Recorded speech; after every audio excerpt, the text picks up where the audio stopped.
از اینکه این کار رو تمرین کردین، محمد مهدی بیا کنار، عرفان وسط. از همون ابتدا اول جفا پرش تمرین میشه، بعد جفا با حالت چرخیدن، بعد تکپا این تمرین میشه، بعد با جهشش تمرین میشه. بعد از اینکه به حد تسلط رسیدین توی این زمینه، وارد چی میشیم؟ قسمتی میشیم که چرخ رو با این حرکت پا انجام میدیم. خب عرفان شروع کن حرکت پا رو. 1 2 1 2 1 2 1. شروع کن آروم از سمت چپ چرخیدن.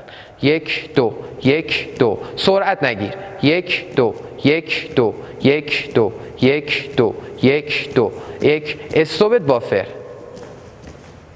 خوبه، خیلی عالی. بیا کنار وایسا. نکات دیگه ای که اینجا مطرحه، پای چپ پای ستون ماه.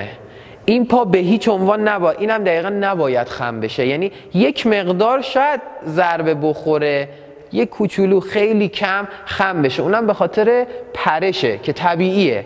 ولی منظور از خم شدنی که من میگم اینه که شما خودتون هی پا رو خم و راست کنید. به هیچ عنوان نباید این اتفاق بیفته، در حدی که قراره یه پرش کوچیک انجام بشه، فقط در همین حد. اون پایی که خم میشه و روی پنجه میاد پای راسته. خیلی دقت داشته باشین، پای راست که پای پنجه ماه درست خیلی اهمیت داره، ولی مهمتر از اون پای ستون ماه.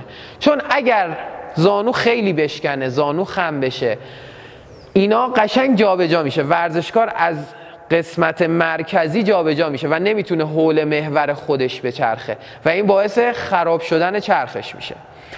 و همچنین دست کج بشه، بدن کج بشه، خم بشه، بره عقب بیاد جلو، سر پایین بیاد، سر بالا بره، همه اینا باعث خراب شدن صحت چرخ ما میشه. چون چرخیدنه طرف رو از حالت گریز از مرکز خارج میکنه و کلا ورزشکار هی اینور اونور و نمیتونه حول محور خودش بچرخه. این آموزش پایه و اصولی چرخ.